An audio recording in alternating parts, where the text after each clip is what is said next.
Thank you everyone for joining. We want to be able to cover the things that you need to know about PIAs and DPIAs.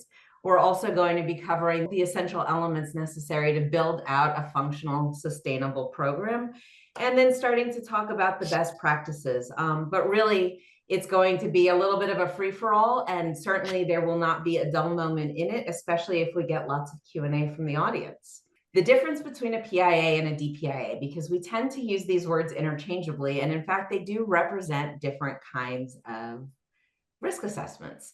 So when we think of a PIA, particularly traditionally, because PIAs existed well before the GDPR codified the concept of a DPIA, PIAs are used to identify and mitigate risk that's related to a product or a service or even a business process or anything related to your organization. And we really find that historically, this has also been in play when it comes to the concept of privacy by design. Whereas the DPIA, that data protection impact assessment, has a slightly different focus, because the goal here and the objective, and it's one of the things that the panelists are going to take us through for the remainder of the call, is the objective of the DPIA is to understand the risk that data processing activities present to the individual whose data you're processing. So the two are complementary, but they are looking at risk through a different lens, because it is not solely focused on what is the risk to my business. It is also taking into consideration what potential harms might I cause through this processing to my data subjects.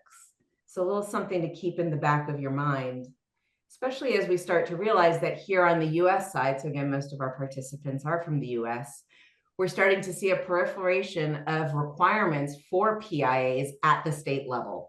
So we've got up here on the screen requirements, the different states that have requirements.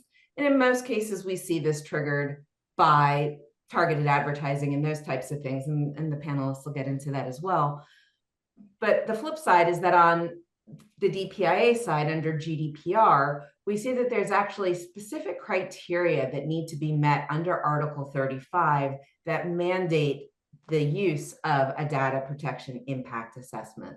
So different kinds of strategy in play when it comes to understanding your business processes, and in turn, the kind of effort and what's going to actually come from these two different types of assessment for your organization. And so with that little level set, I've got this slide up. I don't know if this is where Kay and Paul want to go, but I'm going to turn it over to them to start to dive more deeply into these concepts with us. Very good. Kay, given the US audience, you want to start on the US side?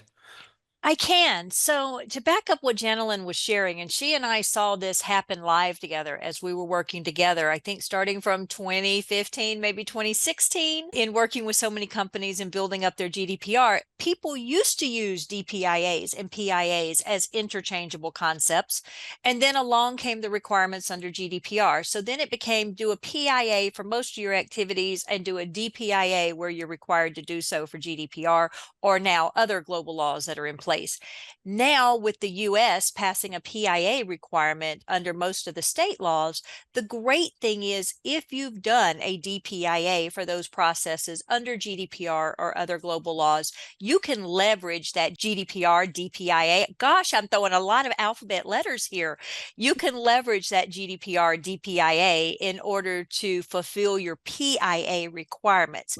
Even though the focus is a little different, you're capturing some of the same risks and you're validating that your company has the protections in place.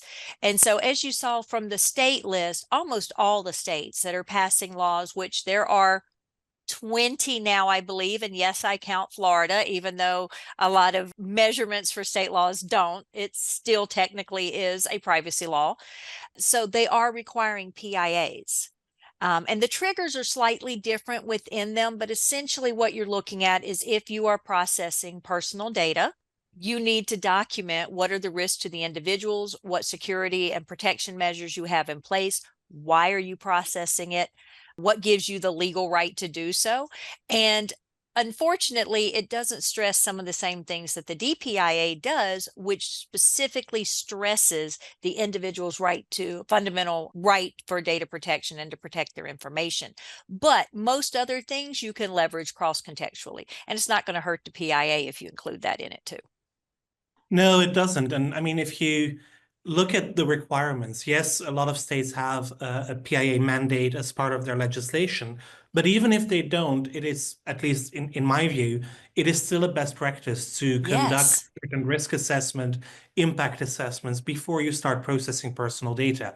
Because even if you do not have a PIA requirement, you may still have an obligation to be accountable for your data protection compliance program, or to have a comply or explain rule imposed on you, or to get questions from individuals. Hey, you're processing my data. You need to have that documented. You want to find answers. So also from all those elements, it's helpful to have the risk. Plus, you probably have your senior leadership, your management team, your shareholders, your board of directors or board of governors or what have you, who also want to understand, hey, what risks are we exposing ourselves to when processing all this personal data? So for a PIA, which can very well also take the company perspective into account, it is a lot about also looking at your risk appetite and how to mitigate those risks and make sure that they are all included in your risk register. So even if it's not required, I do believe it is very helpful to look at your processing operations and see which ones, might be slightly risky, and then start documenting those to make sure that you have done that. Well, yeah, and then it's a fundamental aspect of your privacy program. I mean, whether you formally fill one out or not, as the person over privacy. So we didn't ask what role you play in your industry, but if you're the privacy person, or you're the security person, or the data protection person, or the risk person, you need to know what data you're processing. Where is that data from? What laws apply to it, in order to actually do your job. I mean, how are you going to, if you don't identify what the risks are and then figure out, as Paul so eloquently states, what the company's risk appetite is towards that information? A lot of what we saw pushback on is IP address is not personal data. Yes, it is. And it's been personal data for a long, long time. It's specifically mentioned under HIPAA, one of the first full privacy and security laws out there. So we all know that IP address is personal data. Now, I think some of the people that I saw in startup companies, in technology companies, what usually happens is you want to get your company off the ground and you want to start working. You can't worry about privacy impact assessments until you actually have a product and you're working.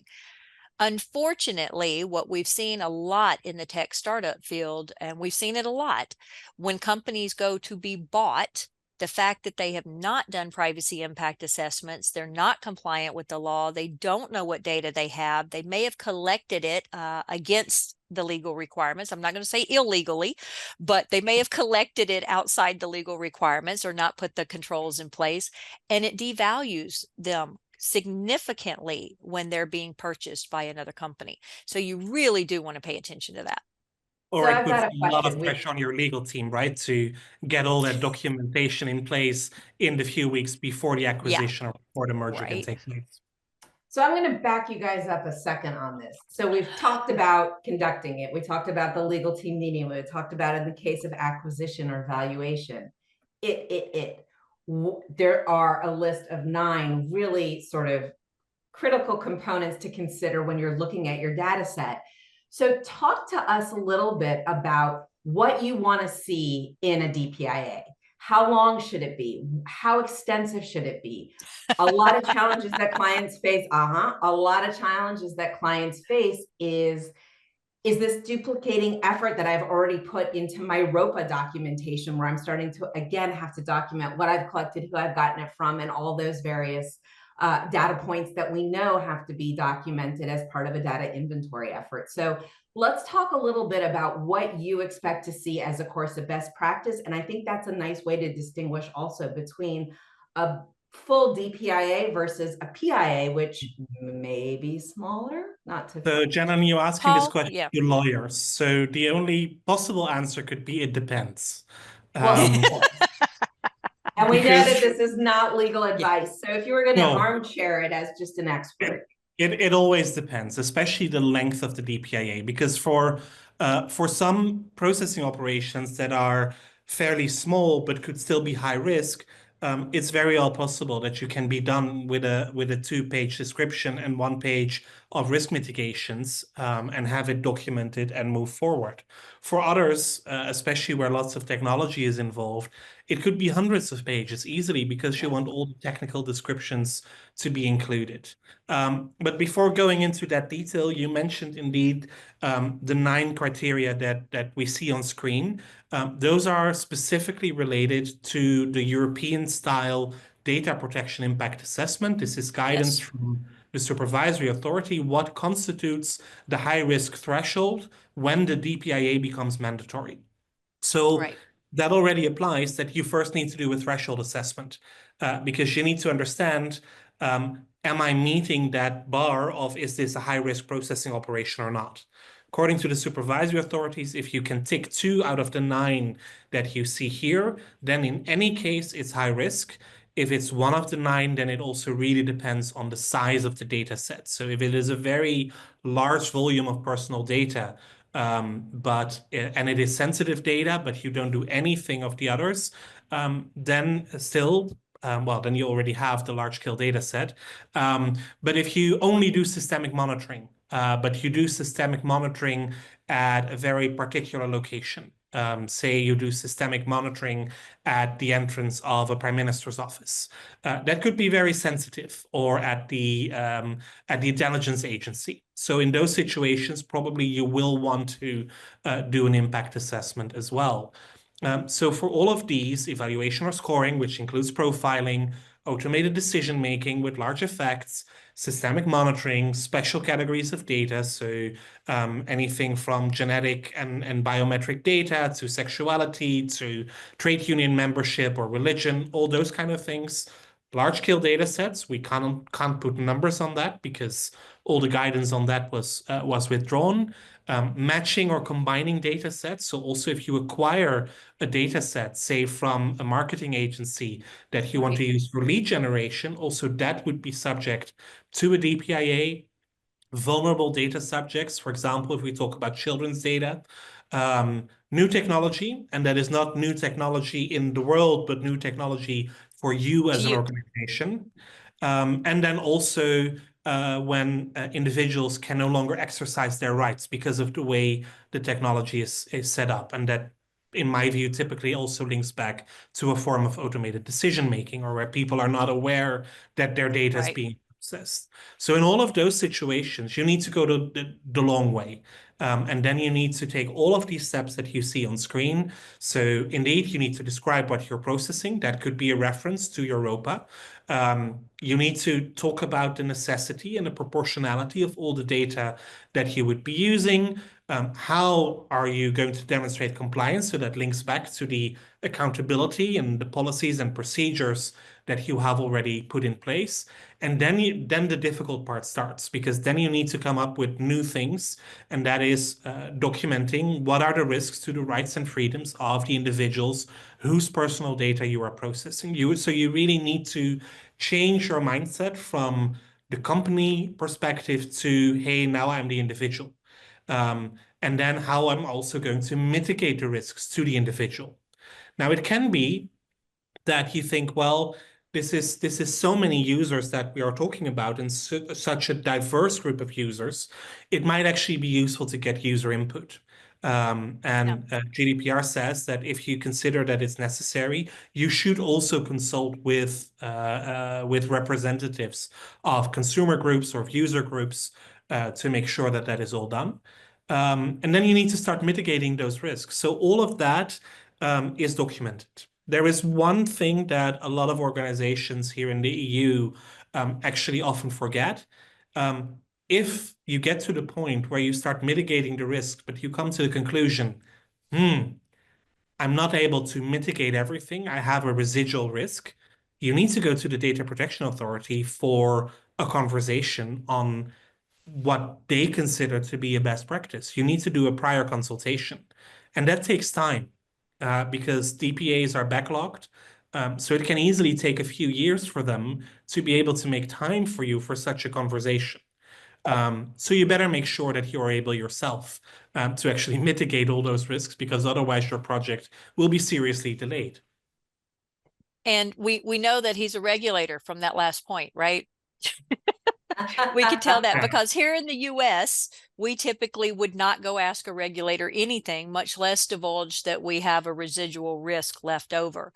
And that is one thing that if you're working in privacy is a fundamental mind shift that you need to make, is that we make friends with regulators. You want them on your side. You want to be transparent and call them up and talk to them. And with all the companies I've worked with, nobody wants to do that.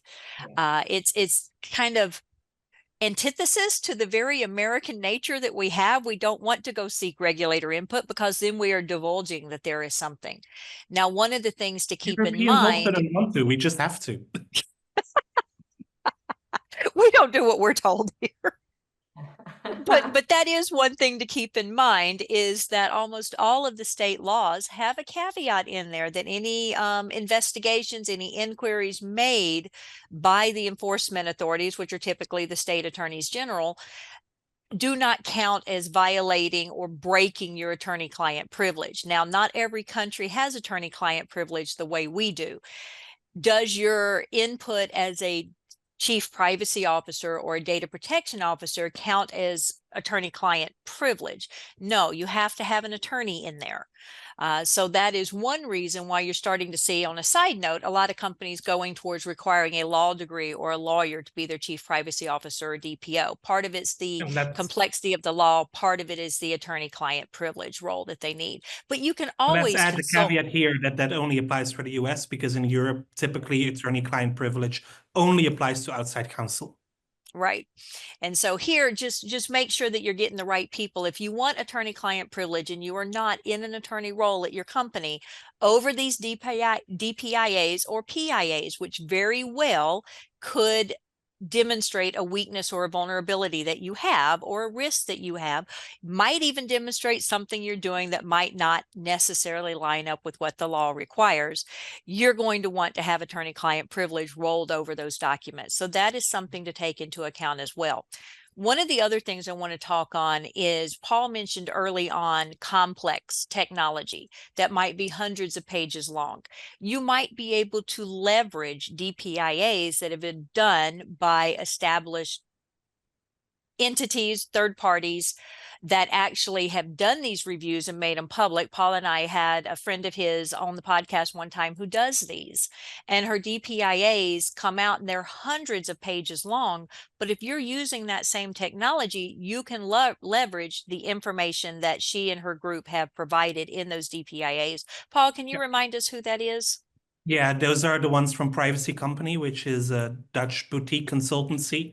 And they work on behalf of the Dutch University Network and the Dutch government. But they have looked at Microsoft 365, at Zoom, at Google Workspace Education, those kind of things. Typically, they are drafted also in English because the companies that provide the technology are more comfortable conducting the whole assessment in English because their headquarters need to be involved. And they are published because they are paid with public money. So you can find them online. And indeed, they are hundreds of pages, but they provide also a lot of technical detail on settings, on safeguards, and all of that. I was about to say, I thought you were about to say they provide an executive summary, which they do, but it's incredibly long too. So there was a quick, so I've got a question, two questions from the audience. The first one, Paul, can you repeat the name of that organization again? Yes, it's called Privacy Company, and it's based in the Netherlands. So you'll find their website through there. Privacy Company based in the Netherlands, everyone. Just Google Privacy Company, DPIA, Microsoft SharePoint, or something like that, and you'll be able to find them. It's very well known. And then another question to sort of backtrack on what you guys were talking about with respect to befriending the regulators and not having, concerns about engaging. The regulators in many countries, particularly in the UK and France, are prolific producers of content for businesses to use in order to help expedite compliance. What do you guys think for folks on the call to be able to leverage the templates that the ICO or that Sunil produces? Is that in and of itself enough, or should it be a starting point that's further customized? How can people avail themselves of resources that are out there for them? Starting point. Starting point. Okay. Yeah, always use it as a starting point, because the factors that are unique to your company and your situation are the elements that you need to bring in. So it's always going to be a starting point. Can you use it as your basic framework? Absolutely. But you're going to want to have other questions that are unique to your company, things that you think you need to answer with this, because you're going to be doing DPIAs. And yes, here I'm using PIA and DPIA interchangeably. You're going to be doing impact assessments on new processes to the company, on new suppliers to the company, on new systems, on new things that you're doing with the data, on new activities that you're rolling out. And part of this is because you want to know as the privacy office to identify risk. And part of it is because unless you assess what they're doing, a threshold assessment, unless you assess what's happening, what your project office is rolling out, what vendor is coming in, what system do they have, unless you do at least a threshold assessment, you're not going to even know if that new thing, item, service, process, activity, project, whatever, has the risk or not.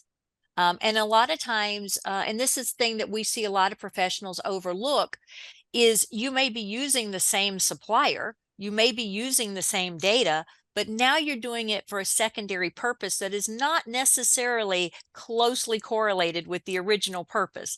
And a prime example of this is something that in America, we usually say, oh, that's standard. Of course it happens. Testing software. So if you collect email addresses in order to send people an email letter, you should not then turn around and use those email addresses to test software for doing something else. You should always have test data. You should never, one, use production data in a QA or a test environment, but two, you shouldn't turn around and use it for testing software when they turned it in for sending a newsletter.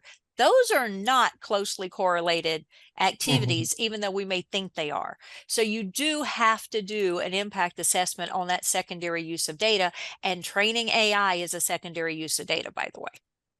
Any form of improving products or services is a secondary use. And especially if you are in a B2B relationship, the company you obtain the data from would not even be able to provide you the consent, because they also do not have the ownership over the data. They share it with you as a service provider for a particular reason, maybe just for hosting, and then for you to run analytics on that data to improve your products and services. That is a whole different ballgame. So indeed, also there, that would be the PIA, that would not be the DPIA. Right. Because that doesn't meet all of these requirements, but it does look at business risk and non-compliance risk. Absolutely. And go ahead, Janelyn. Oh, we're just running away with you.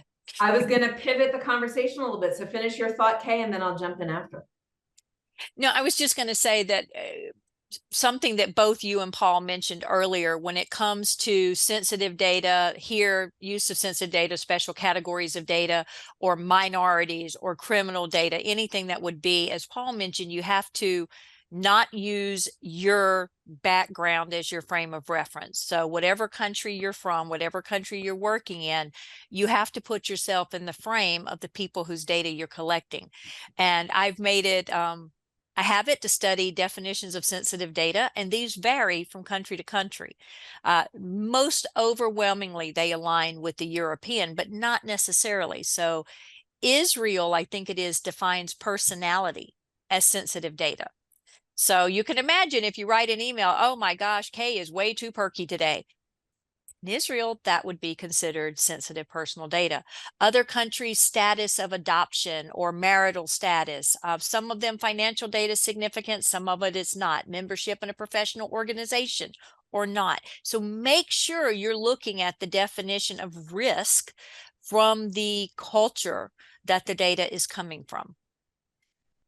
Excellent. And I think that's a nice point for me to indirectly address a couple of questions that have popped up, which is that, you know, when you're thinking about the concept of a threshold assessment, and then the difference maybe between a DPIA and a PIA, or how one PIA may in fact lend itself to going further and then becoming a DPIA, think about it as taking the funnel down. The threshold assessment is going to give you an opportunity to get an understanding of what processing is occurring. That is how you are going to bump up what you're doing against the 9 points that you see here that require the DPIA itself.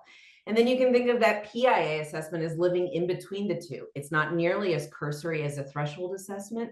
And because the processing is not so high risk to your organization and to the individual, you don't need to go as extensive in a PIA as you might in a DPIA.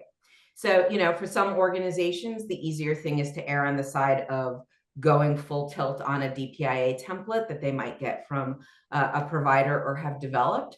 That's a method, but as Paul and Kay have both pointed out, some of these can run into the hundreds of pages if you're truly being comprehensive.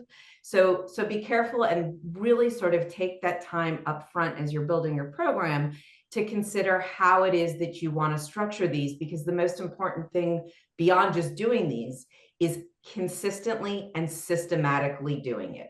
This doesn't work if you do a DPIA, realize it's really hard to do, and then stop.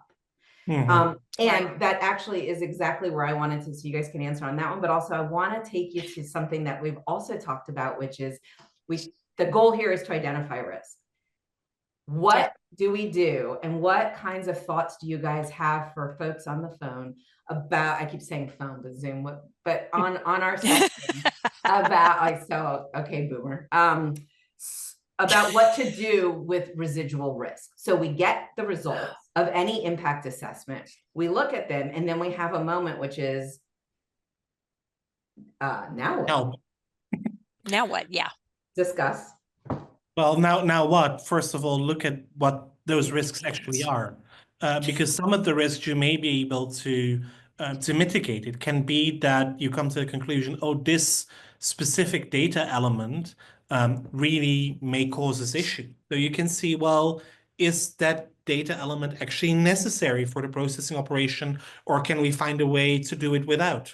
Do we need to document, I don't know, the colors of the eyes of the patients as part of this research study, or can we do without? Is that going to be an essential data point? So that could be a risk mitigating factor to not collect all of the data. It can be that part of it relates to data accessibility. So you can lock down elements of the data set or parts of the data set. It can be where do we host the data? Does it need to be in the cloud, or can we maybe also host things on premise where they are less risky? Do we need to give everybody in the organization access to all of this, or can we tone it down? And can we lock it down to a smaller group? So all these different options, it depends on the outcomes of your assessment and what kind of risks you encounter. But a lot of the risk mitigating factors would either be on not doing it or not doing all of it. It would be on the technology side, and it could also be on increasing transparency, because then you can give people more comfort on we know this may feel like a very risky process, but rest assured, this is how we are going to protect the data, and then also be clear about that. Don't use any words, any terminology to just have smoke and mirrors, right? And then just also try to be really transparent instead of just using those hollow sentences like your data is important to us and we care about your privacy. Don't say that. Don't ever say that in your privacy notice, please. Just don't. Those kind of flowery sentences can be used against you by the regulators. So think about that. But this is very important, what Paul just touched on.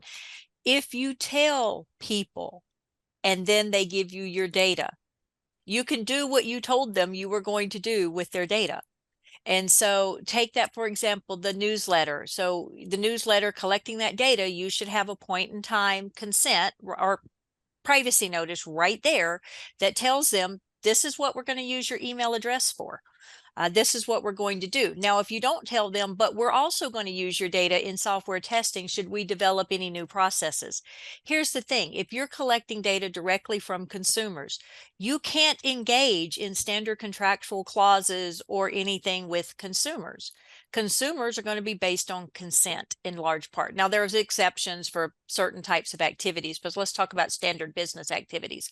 It's usually going to be because they want to give you their data because they want something from you.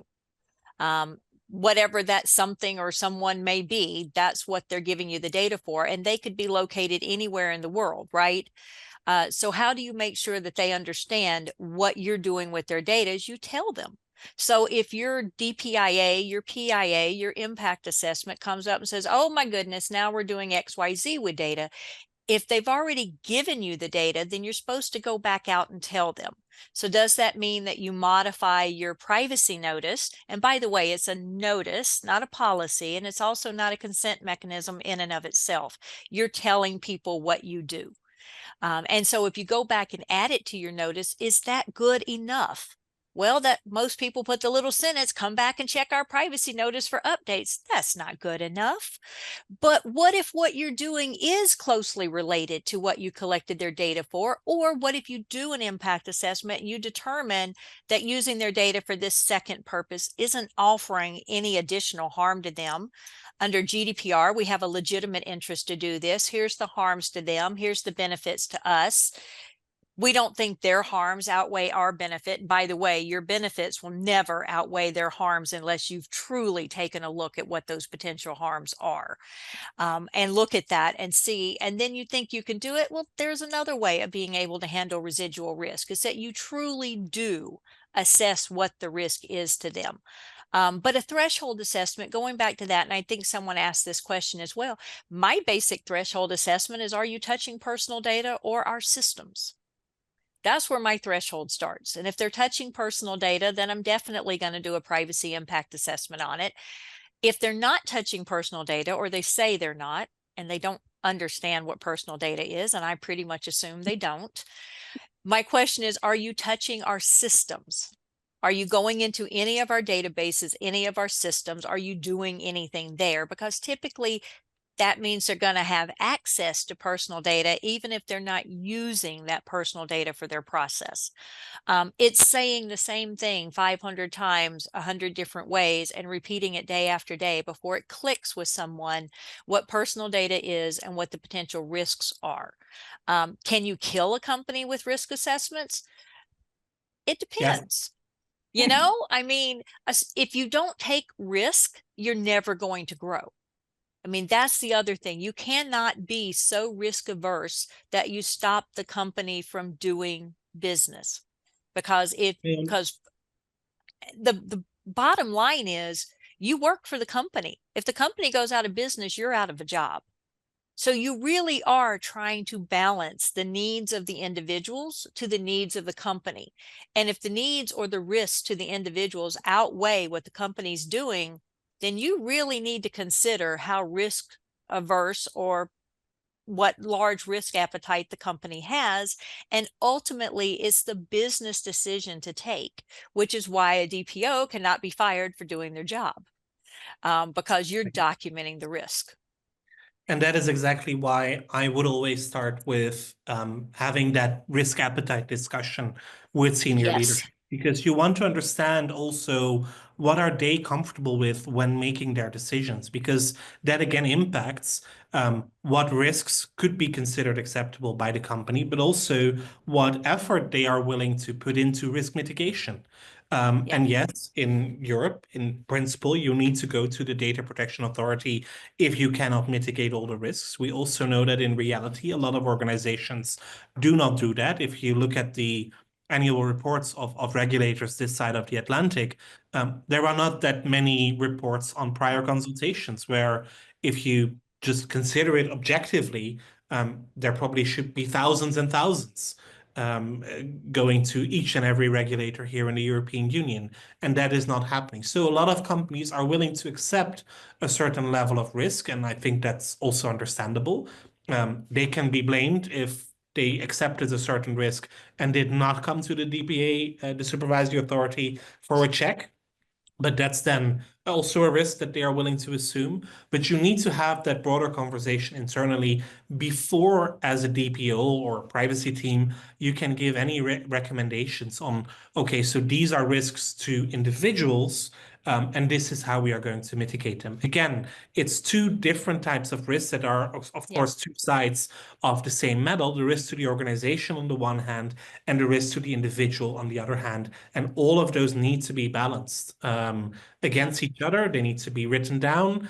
And then some people will say to me, yeah, but why would I write down all the risks that we are not going to mitigate? Write them. Yeah, it's sure, that is difficult, but at the same time, if you as a business team or you as a DPO have not written them down and have not even considered them, and they do appear, they do materialize, then also you could be in trouble. So it's much better to do write them down, and what are we going to do with it?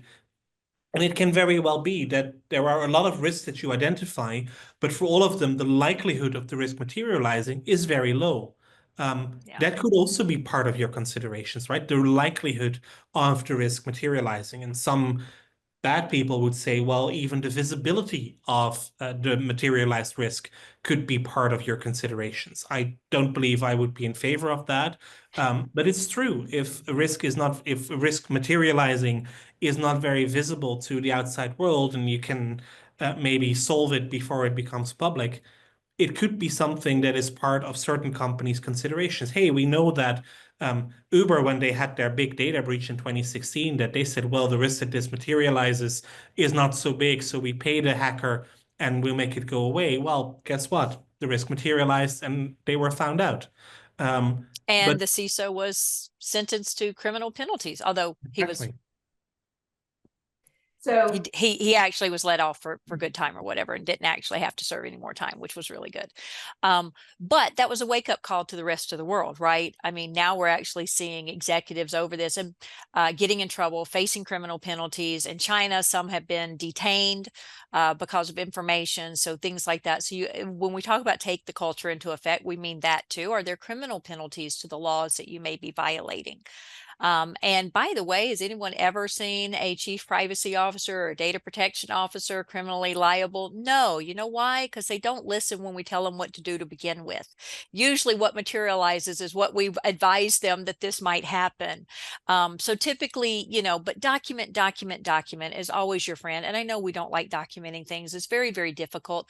But how are you going to adequately assess risk and get the company to take it seriously if you can't document it and actually put the visibility on those risks without doing it? Because here's the thing, some of the risk, privacy, security should always be reporting to the board.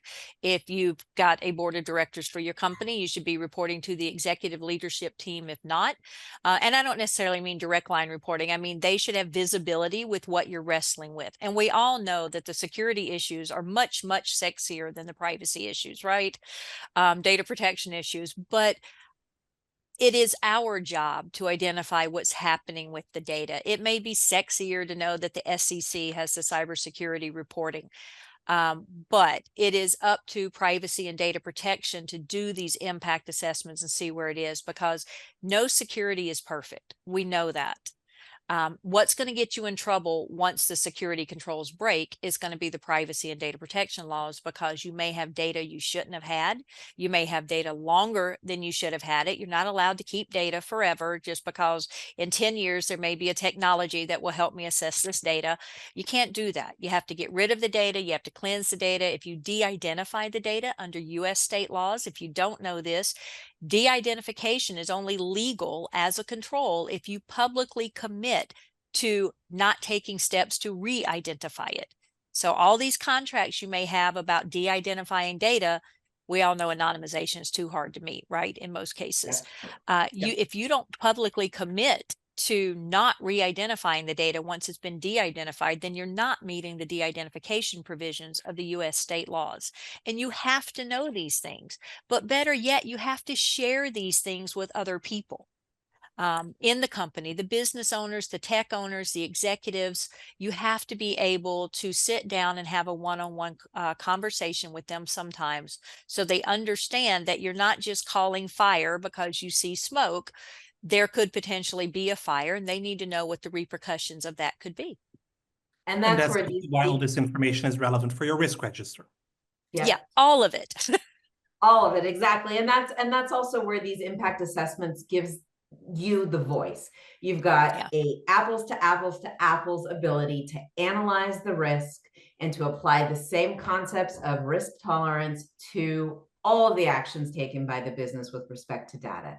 So definitely don't be afraid to find your voice and to use this, because as you know, as Kay and Paul have said, not only does it need to be written down, it needs to be communicated out and up. Now, I want to do, with the little bit of time that we've got remaining, latch onto something that Kay said about this being not sexy, or maybe being sexy, but it's definitely about I think it's sexy.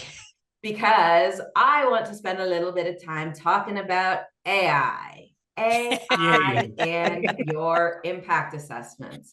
I mean, this is good. People sit up and start listening a little bit closer when it comes to AI. So this in and of itself could be a day-long symposium, let alone an hour conversation, let alone the sort of 12 minutes that we've got left. But I think everybody on the phone would really love to hear what you guys think about how to integrate this in, and what to be thinking about now.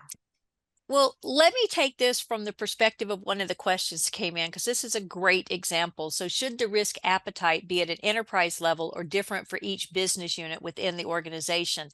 Yes, you should have an enterprise level baseline for what the risk appetite is.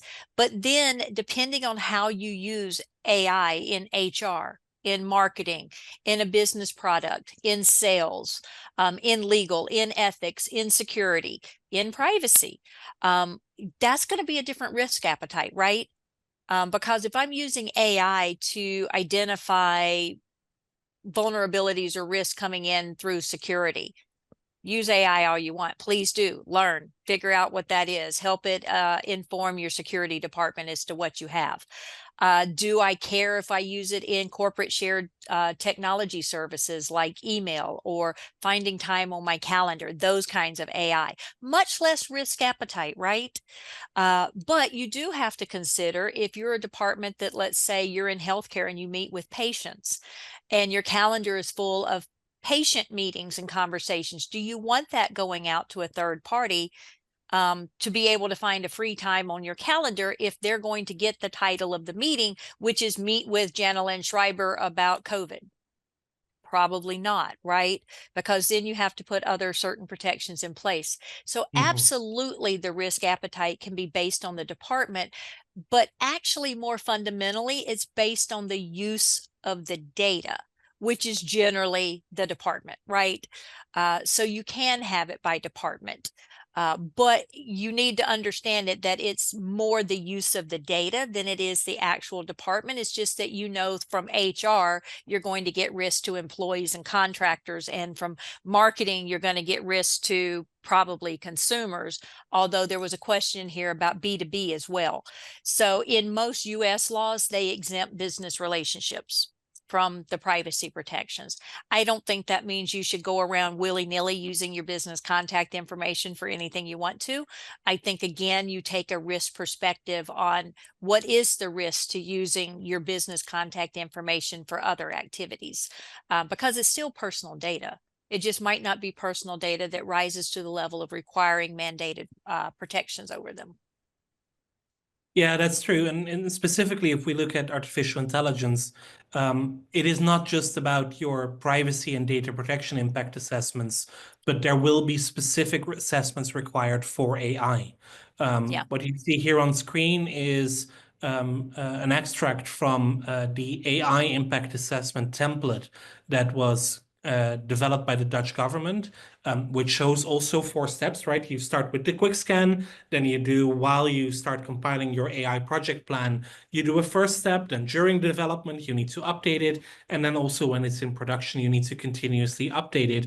And this whole template looks at both the impact of the AI on the one hand, on the fundamental rights, on public values, on sustainability, and a whole range of things, but it also looks at the purpose and the necessity of using the AI. So also depending on what role you have to play within the organization and what role the AI plays within the organization, what kind of solution is envisaged, the purpose for which it is used. So all of that is taken into account. It is a whole questionnaire that you can again use as a starting point for your business operations. Under the EU AI Act that entered into force a couple of weeks ago, for high-risk AI systems where you are the developer, the deployer, the provider, you will also need to do risk assessments. Those will become mandatory on the 2nd of August next year. So you have a bit of time, but for every AI, high-risk AI you have already running, you need to have to completed them by that date. For others, obviously, after that date is fine. And then it needs to be a fundamental rights impact assessment, which even goes beyond the data protection impact assessment, because data protection is only one fundamental right. But for AI, it can also be about freedom of speech or freedom of assembly, freedom of religion, freedom to do business, the right of life. So there's a whole range of other fundamental rights that also need to be taken into account. And when you start doing that, when you start using AI on personal data, that is new technology, it's likely a large data set, so it would be subject to a data protection impact assessment as a high-risk processing operation. But then on top of that, you need to go another mile for the fundamental rights impact assessment. So you see that the whole range of documentation, risk assessments, and risk mitigations that you need to document, well, first of all, assess and then document and mitigate and all of that. It's becoming bigger and bigger because our data sets become bigger and bigger and more complex. So be aware that if you use AI, and probably if you are working right now in privacy, you are also working on AI because it's the buzzword of the year, then this is also coming at you. So don't underestimate the additional impact and the additional requirements that this will bring. Right. And keep in mind that there are other laws that may also apply to that data. So I'm going to bounce off the installing CCTV systems at office buildings. Does that count as systematic monitoring? Yes, it does. Yes. Because you're basically capturing everybody in there. So yes, it's systematic monitoring. Or if you're pointed to the street, are you pointing to your office door? Are you capturing the street? Are you capturing the businesses around you? So yes, absolutely. CCTVs remain one of the touchier subjects. I had someone one time ask me, why was I freaking out about cameras being installed in a manufacturing plant? I'm like, it's systematic monitoring. This is a fundamental thing. This person also didn't understand that spam laws were at their heart privacy laws, and why I cared about adhering to spam laws. But let's leverage that one and say, so if you're doing CCTV, are you retaining the data? Are you doing any analysis on the data, like trying to pick up facial expressions to determine, you know, like at TSA, is someone intending on committing a crime? Are they doing facial recognition? Facial recognition have their own laws and their own requirements. So if you're combining different technology, CCTV with AI, with facial recognition technology, with profiling, different things like that, then you need to make sure that you're looking at each one of these risks, not only individually, but what is their impact when combined? Because that can be an exponentially larger risk than each one of them together. So the sum of the whole is worth more than the blah, blah, blah of the parts, something like that. So keep that in mind. Combining or combination of risk can be much, much greater. Yeah. And also here, right, mitigation is available because you can consider indeed not storing the data or and only watching it live, or not storing it for a very long time. You can consider signage with good logos and a good explanation on what kind of CCTV is in place and how it is being used and why it is there. And you probably don't want to fit that all into a small sign on the door, so you can just add a QR code with more information. But also there, be clever, be smart, be creative. Yeah, get Creativity attention. goes a long way in mitigating risks. Because privacy is fun. We all think privacy is fun, right? Let's make sure the people that we're working with understand that privacy is really cool. It's really sexy. It's a lot of fun. It doesn't have to be boring stuff. Well, and I think that, what you guys just touched on is something that has echoed throughout, even though this is on, impact assessments and what have you. We're talking about engaging with people, engaging with your Yes. internal stakeholders, engaging with your leadership team, engaging with your data subjects. Are they however they are, customers, clients, whatever word it is that you use for them. Don't be afraid to engage. Have the QR codes so that you can have a bit, but go deeper. And I think that that's absolutely something that, is sort of underpins this concept of PIA and DPIA, which is learn, but also share and discuss, and so that there can be informed decisions. And the way that that happens isn't by the privacy team sort of, huddling and hiding from the results that come from it, but bringing it out and saying, let's have a conversation so that we can decide how we are approaching this. Because as Paul's mentioned, there is a wide variety of action that can be taken to mitigate risk. It isn't simply a binary decision of, oh, we can do this or we can't do this. There's lots of different ways in between those two extremes to mitigate and to be able to enable. So privacy also doesn't, besides being fun, we are not the Department of No. You can look at these impact assessments, change the tone of the conversation to say, we're doing this to allow you to go forward with what you're doing. That's the goal here. It's not to stop it. And make it into a brainstorm. Make it into a brainstorming. So that you can indeed pick each other's brains, be creative together, spend half an hour in coming up with ideas. Okay, how can we make this better for the user, the consumer, the client, the customer, whatever? You can do that. Yeah, and ask them what they're trying to do in the long run. Because you may have a better way of what they could do, what they're trying to do, without going down the path that has all the risks. Maybe the end goal is more important than the steps that they take to get there. And maybe changing those steps will get you where you need to be. The other part is just make sure that they understand you are there, not to be a roadblock, but to be a roadmap, to show them what the right way is, because usually there's lots of other ways to be able to get done what they want to get done. They just are focused on one. And maintain a high degree of suspiciousness. Sorry, you're gonna have to do that. Maintain a high degree of suspiciousness. That way you can identify when it seems like something is off and they're not really telling you the whole story. Nobody goes, oh, yay, let me talk to privacy. So you're gonna have to ask a lot of questions and get to know a lot of people. Yes. And if you want to get to know us, come find us in DC, because we will be at the Global Privacy Summit. So stay tuned for further details about what we will be doing there. Absolutely fabulous. I loved having my panelists. Big, humongous thank you to Kay. A huge thank you to Paul. Really appreciate your time today. So again, thank you. Thank you. Bye, y'all.